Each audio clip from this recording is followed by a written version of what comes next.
Today's story out of Alonsa, Manitoba features what would be recognized as the strongest tornado of the year 2018 and the first severe tornado in Canada since, you guessed it, the 2007 EF-4 tornado that walloped Ely, Manitoba.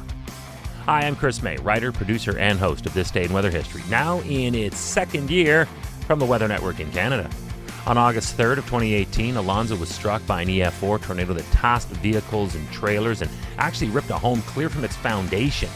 And that's just where our story starts on this day in weather history. There was 14 of us in this small room, and when it hit, it was seconds.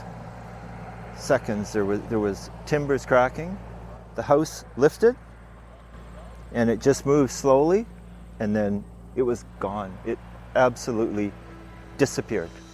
The damage surveys by Environment Canada were still ongoing by the Tuesday of August 7th, 2018. That should say all we need to know in order to paint just how far-reaching and devastating this was.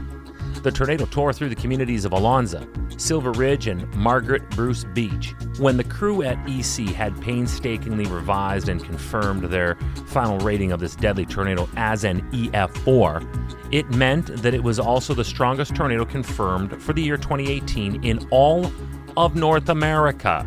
A few minutes later, it hit, and all hell broke loose. My daughter-in-law first yelled everybody to Danny and Diane's, which is us, and I yelled, everybody come to the basement. For Alonsa, Manitoba to be hit with that EF-4 damage, it was because they were met with maximum wind speeds that Environment Canada confirmed to have been between 270 and 280 kilometers per hour, and that went for a great ride across this proud prairie province. The tornado carved a path of destruction that was measured to have been 800 meters wide, and it was estimated to have been on the ground for a terrifying 20 minutes. While on the ground, it wasted none of that time as it obliterated several solid structures while tossing farm machinery into the air like play toys. And I just said we should hit the basement, and that's when the roof lifted. And then the ceiling started coming down on us. In this destruction, there was at least one person, 77-year-old Jack Fury, who was sadly found dead outside his destroyed home in Alonsa. What sets Canadian outbreaks like this apart from those that we hear about all the time in the States is that fatalities are actually relatively rare. This was only the first confirmed fatality caused by a Canadian tornado since the 2011 event in Goderich, Ontario. And it was the first tornado death in Manitoba since 2006. But again, thankfully, and in many ways miraculously, no other casualties were reported in the immediate aftermath of this particular storm. People from the Alonsa area say they may not have had enough warning time due to cell phone coverage issues in the area.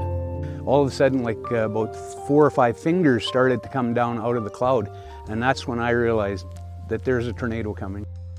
Environment Canada did, of course, issue a tornado warning at 8:17 p.m. Central Standard Time that day, but it was said by local residents that they didn't receive it.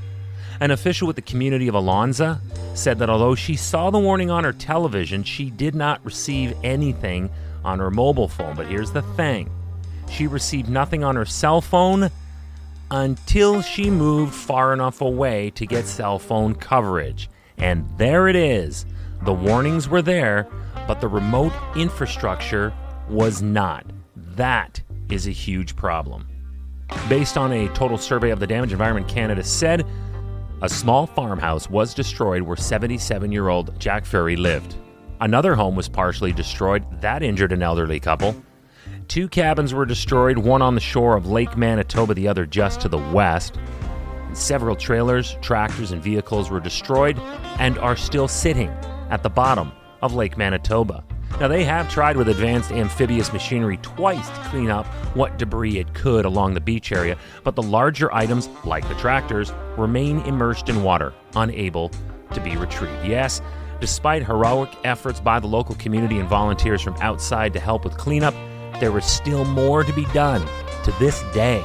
And as one local puts it, so I stepped back in the trailer and didn't want to scare my grandson, so I said, come on, we got to get out of here. We jumped in my truck. And then I could see something hanging there, so I hit it, and here it's a kid's swing set that was cemented in the ground, so I took that out. I've always wanted to see a tornado, but I didn't want to see it that close.